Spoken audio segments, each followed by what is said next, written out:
Vamos otra vez a Segunda de Corintios, vamos a continuar allí en Segunda de Corintios capítulo 1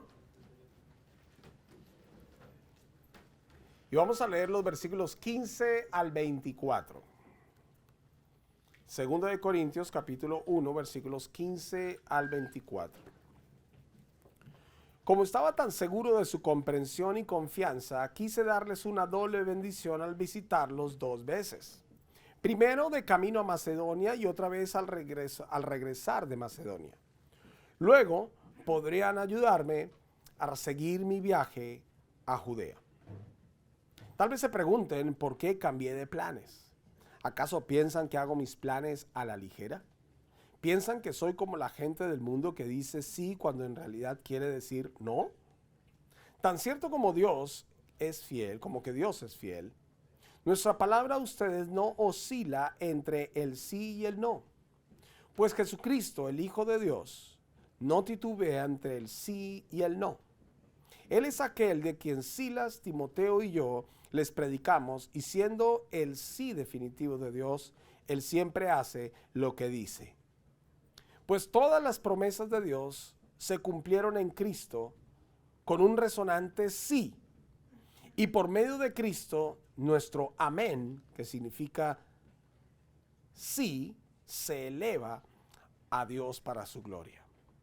Es Dios quien nos capacita junto con nosotros, con ustedes, para estar firmes en Cristo. Él nos comisionó y nos identificó como suyos al poner al Espíritu Santo en nuestro corazón como un anticipo que garantiza todo lo que Él nos prometió. Ahora pongo a Dios por testigo de que les digo la verdad. La razón por la cual no regresé a Corinto fue para ahorrarles una severa reprimenda. Pero eso no significa que queramos dominarles al decirles cómo poner en práctica su fe. Queremos trabajar junto con ustedes para que estén llenos de alegría, porque es por medio de su propia fe que se mantienen firmes. Y en este pasaje, el apóstol Pablo, como ya hemos hablado varias veces, en esta segunda carta a los Corintios, él hace una amplia defensa de su ministerio y de su rol pastoral, apostólico en la iglesia de Corinto. Él, como veremos, se defiende de muchas acusaciones que le lanzaron por ahí la iglesia en Corinto. Pues uno no esperaría que en la iglesia se den estas dinámicas, pero pues se dan porque pues la iglesia está compuesta de gente imperfecta, ¿sí? Todos nosotros somos la iglesia, pero ninguno aquí es perfecto, aunque algunos pretendan serlo, pero no lo son, ni lo serán, ¿sí? Entonces pues perfección no, pero entonces somos susceptibles, falibles y por supuesto muy propensos a esto de estar juzgando, criticando, lanzando acusación, intriga por aquí, intriga por allá. Pero la iglesia en Corinto no era la excepción, tenía este tema. Y entre otras cosas que señalaron aquí, pues el cuestionamiento que le imputaron al apóstol Pablo aquí era de que era como de doble motivación, como que, pues que no se sabe si sí o no con usted, no sabe, Macatena nos dijo que venía, ya no viene, o sea, muy cambiante, ¿no? Y el apóstol pues hace una defensa aquí de esto, pero más allá de la defensa de que dice yo no estoy oscilando entre el sí y el no, quiero resaltar algunos temitas aquí, algunos puntos que creo que son importantes para nosotros hoy en nuestro tiempo y contexto. Y si usted está tomando apuntes, pues hoy quiero enfocarme en el sí y amén para su gloria. Ese sería como el título. No es un título marquetero, pero creo que condensa la intención de este mensaje. Sí y amén para su gloria.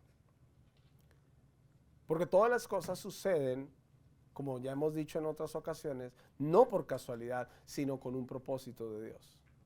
Dios tiene un propósito a través de cada cosa que nos sucede, cada situación que vivimos. Nada es por casualidad, pero todo es para su gloria.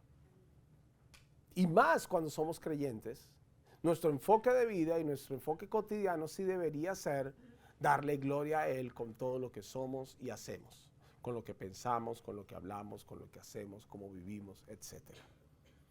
Que Él sea glorificado. El apóstol Pablo cambió de planes aquí.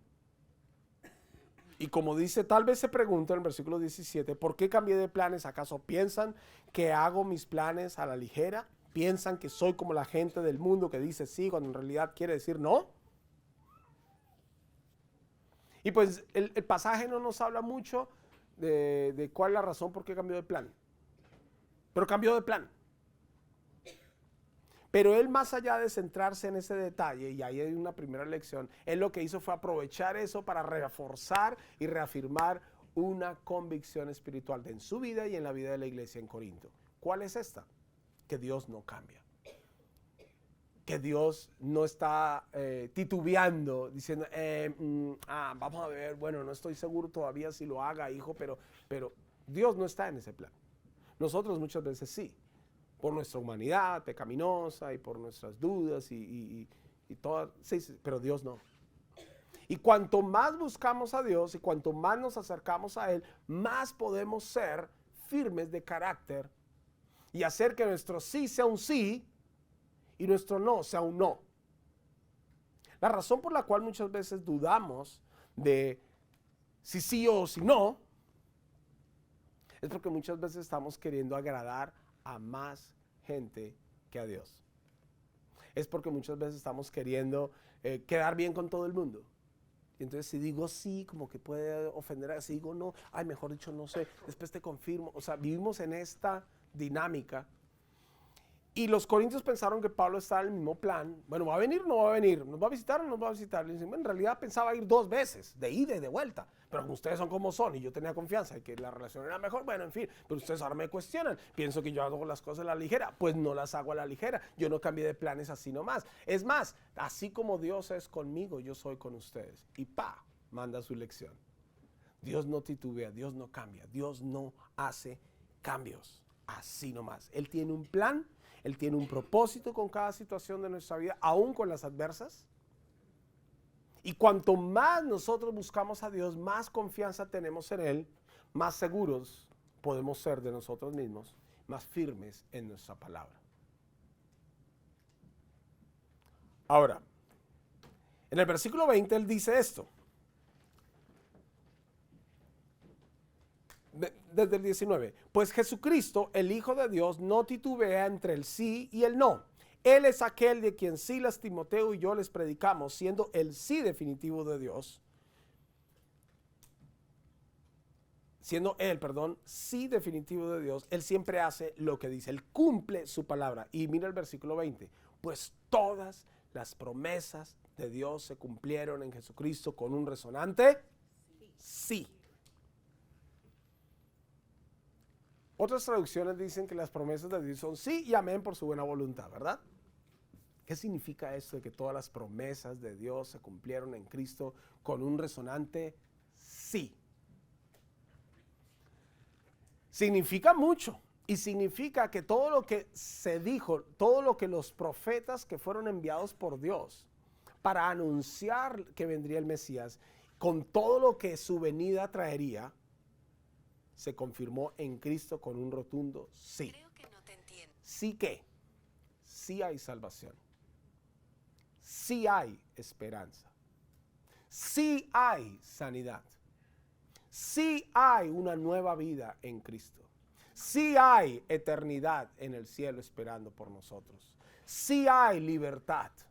Sí hay esperanza de que tu día a día vaya a ser mejor. Y todo lo que Dios tiene para ti, todo lo bueno, todo lo amable que Dios tiene para ti, es un sí. ¿Por qué? Porque Cristo vino. La gran promesa de Dios para la humanidad era la salvación y se cumplió. De ahí para adelante, en Cristo, todo es sí para nosotros. Todo lo que Dios dijo, no todo lo que tú quieres hacer con tu vida. Pero todo lo que Dios dijo, para ti es un sí. ¿Me dejo entender con eso? Podemos estar seguros que lo que Dios dice en su palabra es sí para ti. ¿Puedes tomarlo? ¿Puedes apropiarte de eso? ¿Puedes creerlo y vivir tranquilo sabiendo que todo lo que la Biblia dice para ti es sí, es verdad, es cierto? La esperanza que hay en la Biblia, la convicción que nos trae, la salvación, la seguridad, es sí para ti. Esa es la parte de Dios. Dios ha hecho que todo sea sí, un rotundo sí en tu vida. ¿Qué le corresponde al hombre? Al hombre le corresponde decir amén. Amén. ¿Qué significa amén? Así sea. Ok. Es una palabra que viene originalmente del hebreo, fue traducida al griego, era muy usada en ese tiempo. Y es una costumbre cristiana decir amén a muchas cosas. ¿Amén?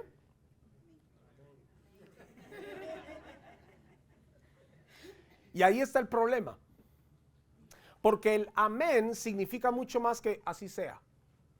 El amén significa que yo estoy de acuerdo con lo que el sí me propone. La promesa de Dios en Cristo Jesús es salvación para tu alma. ¿Quién puede decir amén a eso? El que cree. El que no cree no dice amén. El que no cree no está de acuerdo con Dios y entonces, amén. Alguien viene por primera vez a la iglesia y empieza que todo el mundo, amén, amén, amén, amén, amén. Es como extraño. Y aquí sí va mi chiquita. Resulta, sucede y acontece que la iglesia cristiana en general, incluyéndonos, desvirtuamos el poder y la magnitud, la significancia de una palabra tan poderosa como amén.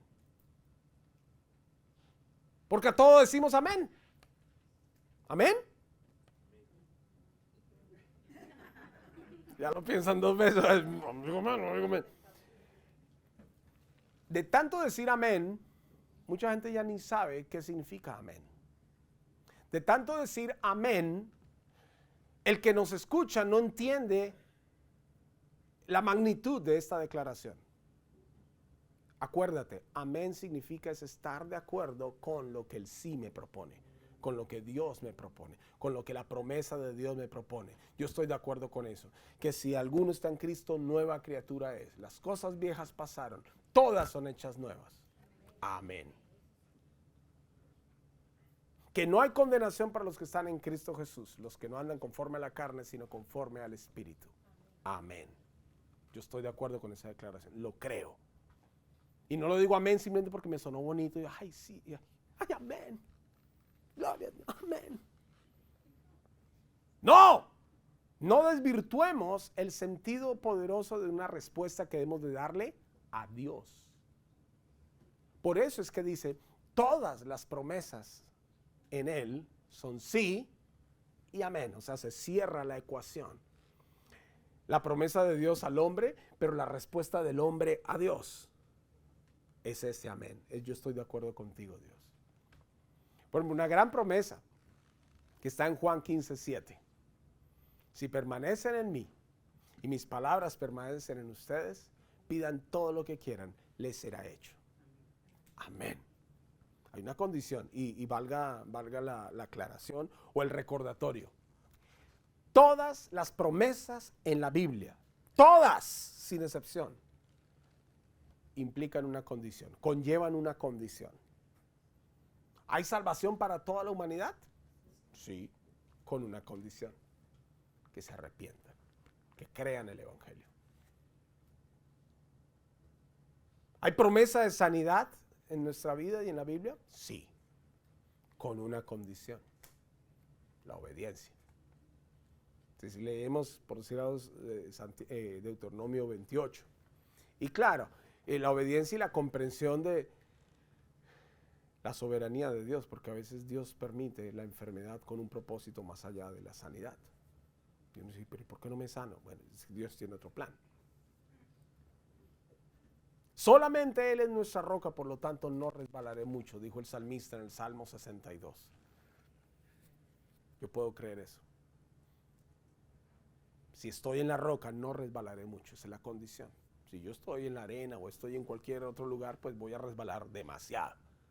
Entonces me dejo entender, todas las promesas en Él son sí, porque Él está dispuesto a cumplirlas. Y como Dios no titubea entre el sí y el no, Dios no cambia, Dios no está dudando como nosotros sí dudamos, sus promesas se cumplen y se mantienen firmes.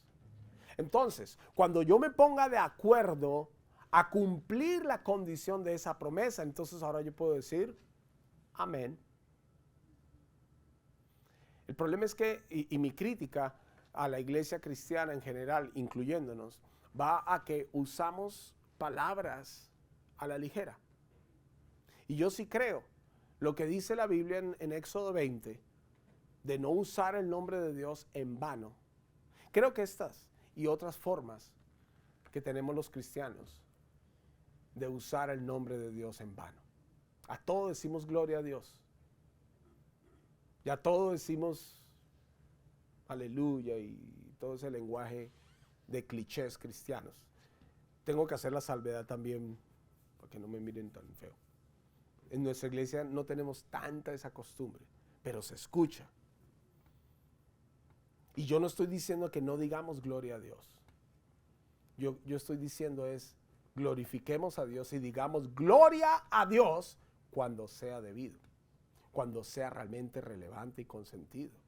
Pero por cada cosa están diciendo gloria a Dios, por cada cosa está diciendo a una persona, Dios te bendiga, Dios te bendiga, Dios te bendiga. Muchas veces ya los cristianos ni saludan. No dicen, hola Manuel, dicen, Dios te bendiga. ¿De verdad estás sintiendo y pensando que Dios te bendiga? ¿O es la forma religiosa cristiana? ¿Me dejo entender? El apóstol Pablo le habló a los corintios y aprovechó la acusación para reafirmar que Dios sí cumple promesas y Él no cambia.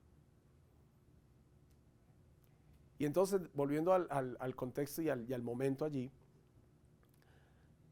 hagamos lo mismo. Cuando nos acusen, aunque sé que no es fácil, porque uno quiere defenderse ahí, que no es como dice, que me escuche. Y así somos. No seamos tan así.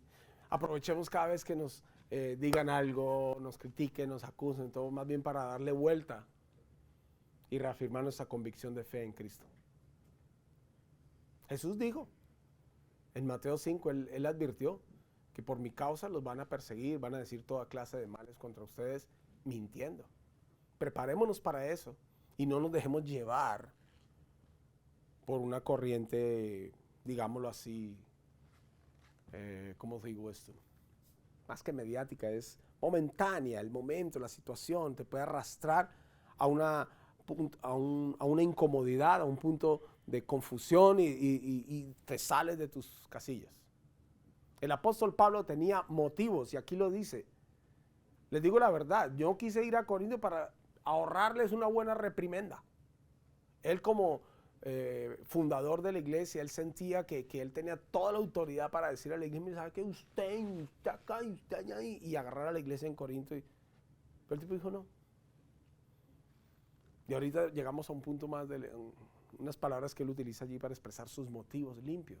Démosle vuelta a circunstancias cotidianas, acusaciones, chismes, intrigas, sospechas sobre nosotros. Ay, no hagamos caso, sigamos y reafirmemos nuestra convicción espiritual en Dios, para que podamos decir amén, con total propiedad. ¿Me dejo entender?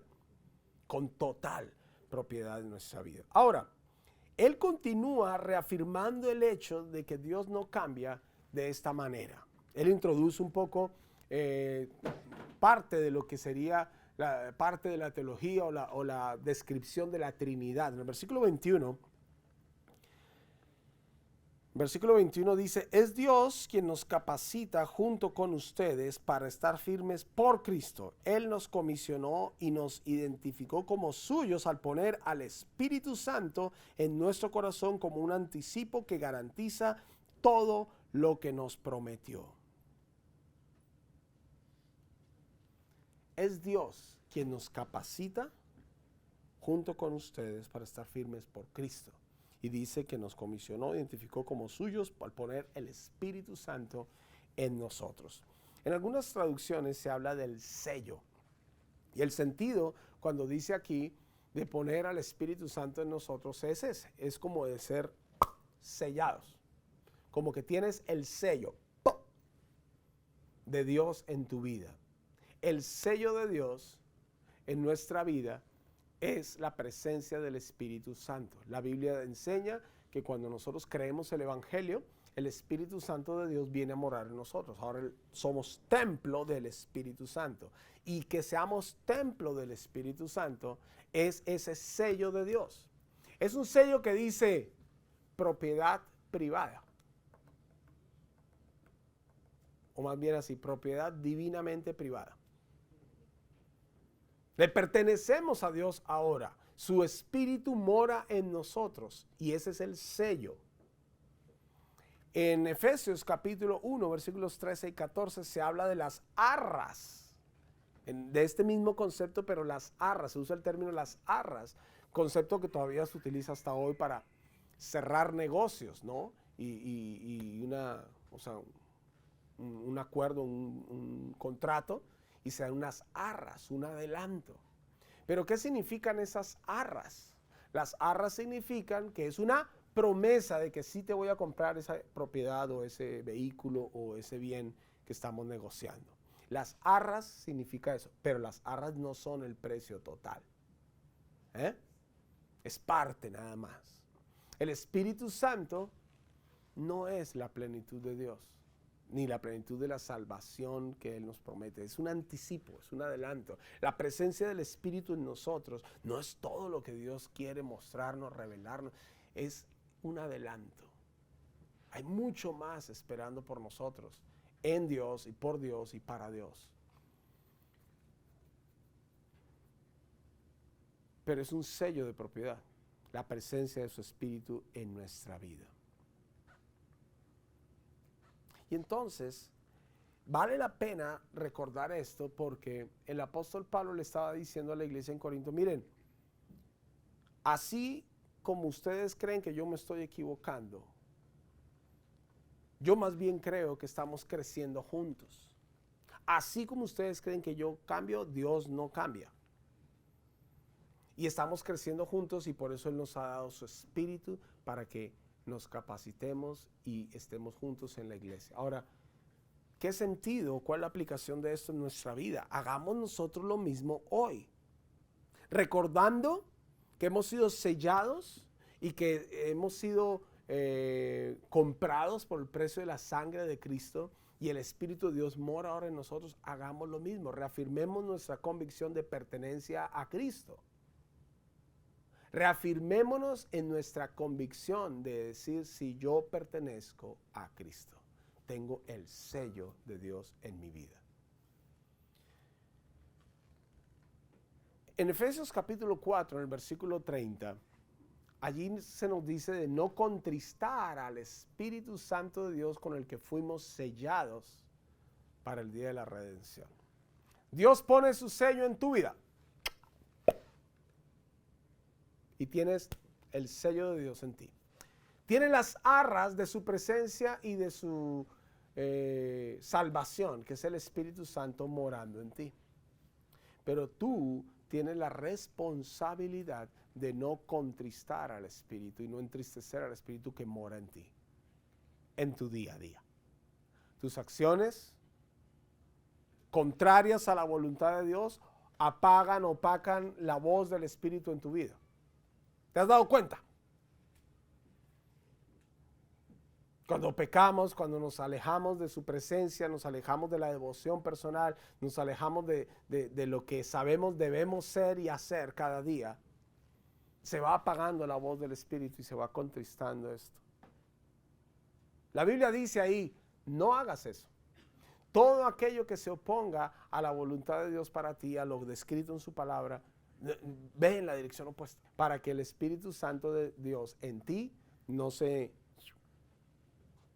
contriste, lo que significa que su voz se apaga. y más bien tú sí puedas experimentar todo lo que Dios tiene para ti. Y más bien tú sí puedas crecer en aquel que te ha llamado y comprender más y mejor lo que Dios tiene para tu vida. Es tu elección, iglesia de Corinto. Es tu elección también, Lima Templo, hoy. Era lo que el apóstol Pablo decía, hey, vivimos para Él.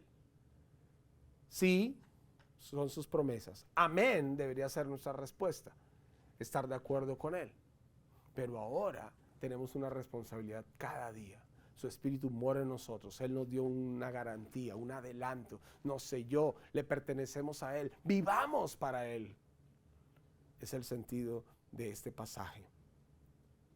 Y al decir esto, el apóstol Pablo, dos cositas para terminar. Versículo 24 dice, leamos desde el 23. Ahora pongo a Dios por testigo de que les digo la verdad. La razón por la cual no regresé a Corinto fue para ahorrarles una severa reprimenda. Pero eso no significa que queramos dominarlos al decirles cómo poner en práctica su fe. Primera cosa. El apóstol Pablo, con toda la autoridad que él tenía sobre la iglesia en Corinto, no quería dominar la praxis de la fe de la iglesia. Y me llama mucho la atención eso y lo resalto porque así deberíamos ser nosotros también. Nosotros no queremos ni pretendemos en la iglesia, y ahora sí hablo en nuestra iglesia, no pretendemos dominar la práctica de la fe de nadie. Que cada uno practique su fe, ejerza su fe. Lo que hacemos en la iglesia es animar, guiar, inspirar, desafiar a las personas a practicar su fe. Bueno, tal vez lo primero que animamos es a tener fe. Y luego que se reafirmen en eso para que la lleven a la práctica. En lugar de andarnos mordiendo y criticándonos y sospechando el uno del otro y acusándonos ahí con ese ánimo totalmente carnal y totalmente malicioso. Afírmate en la fe, crece en la fe y no pretendas controlar la vida de nadie, ni la fe de nadie. Decirle eso está bien, eso está mal, esto es pecado, esto no, esto sí. O sea, no. El apóstol Pablo dice, yo no tengo la intención de dominarles a ustedes. Yo quiero que ustedes practiquen su fe, como dice allí, más adelante en la segunda parte del versículo, queremos trabajar junto con ustedes para que estén llenos de alegría. La vida cristiana en realidad en sí es alegre. Si te falta alegría, hay algo que está mal ahí en tu fe. Piénsalo. Cuanto más nosotros nos aferramos a Dios y acercamos a Él, más alegría tenemos. Más tranquilos, más relajados, más seguros. No todo está resuelto, pero tengo esperanza. No todo es perfecto, pero puedo seguir adelante y tengo ganas de seguir. O sea, esta alegría, este gozo, esta seguridad viene como resultado de la práctica de mi fe. Y el apóstol Pablo le dice, yo quiero que esto sea así. Estamos juntos acá, ustedes me acusan de ser una persona que cambia a cada rato. Bueno, no es así. Dios no es así, yo tampoco, porque yo quiero ser como Dios. Pero bueno, ustedes piensan, más bien pensemos así, y más bien pensemos así, y más bien, y les propone 2, 3 cosas. Les recuerda que Dios no cambia. Les recuerda que Dios los ha sellado con su espíritu, que les ha dado un adelanto de su presencia y los anima a vivir con alegría. Que practiquen su fe para vivir en la iglesia y dicen, aquí estamos para servir y aquí estamos para trabajar junto a ustedes, dijo el apóstol Pablo. Y esta otra declaración, que la última parte del versículo, también la conecta, la reafirma en el versículo 21. Dice allí porque es, en la última parte del versículo 24, porque es por medio de su propia fe que se mantienen firmes. ¿Por medio de qué? Sí, pero de su propia fe. Mi fe no puede hacer que Omar se mantenga firme o Carmen se mantenga firme, ¿no? Mi fe me va a hacer mantenerme firme a mí y la fe de ellos a ellos. No hay eso de fe colectiva. firmeza colectiva porque, ¿no? Eso no existe. En el versículo 21 él dijo también allí, es Dios quien nos capacita junto con ustedes para estar firmes por Cristo. Entonces, ¿firmeza o no firmeza? ¿De qué depende? En dónde está puesta tu fe. ¿Tu fe está puesta en las promesas de Dios, que son un sí para tu vida? Vas a poder decir con total propiedad, amén. Yo estoy de acuerdo con Dios y por eso estoy firme en esto. Hoy te animo a que tu estilo de vida sea más firme en Él, conociendo y creyendo más y mejor sus promesas, a las cuales tú puedas responder con un rotundo amén, estando de acuerdo con Él, y poniendo en práctica la fe que estas promesas te dan. Pero tienes que hacerlo tú. Nadie lo puede hacer por ti. Por eso, sí y amén, para su gloria. Amén. Vamos a orar y vamos a pasar a la Santa Cena ahorita. Y en este orden de ideas, te animo a responderle a Dios por lo que has oído hoy. Te animo a responderle a Dios en cuanto a tu fe en sus promesas, tu confianza en sus promesas, las que están aquí descritas en la Biblia. Te animo a eso. Y si tienes duda en tu corazón, habla al Señor por un instante acerca de tu duda. Habla al Señor acerca de tu duda, habla al Señor acerca de tu condición. Toma un instante para esto. Y nos preparamos para tomar la Santa Cena.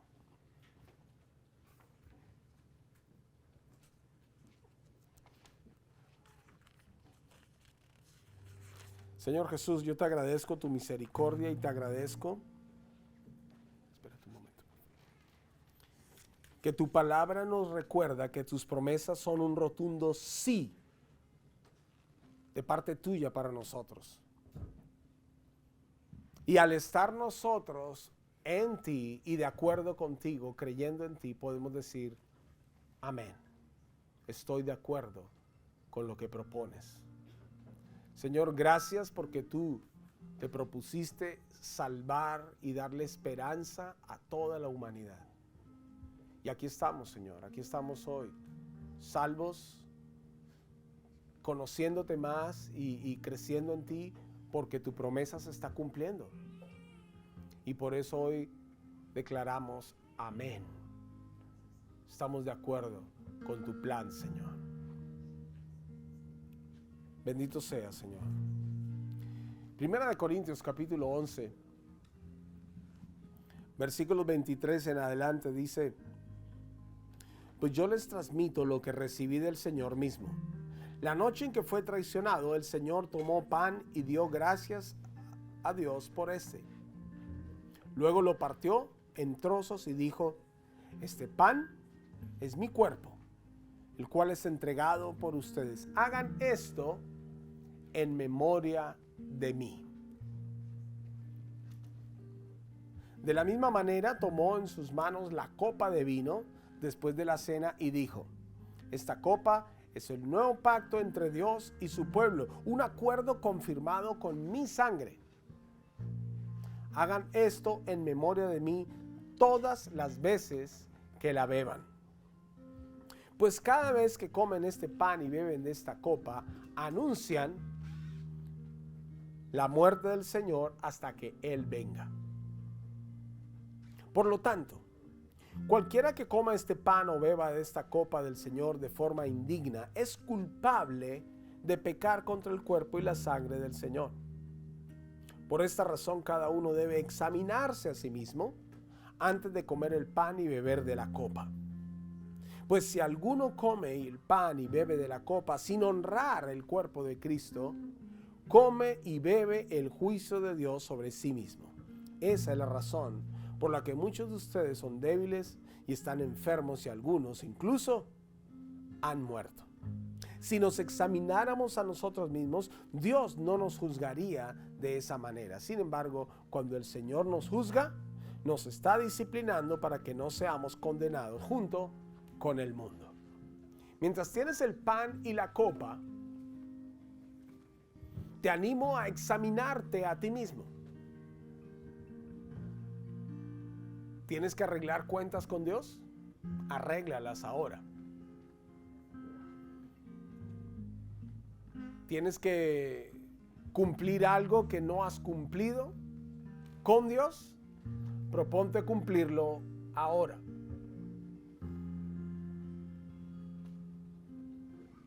Y toma un momento para reflexionar sobre tu fe y la práctica de tu fe en tu vida diaria.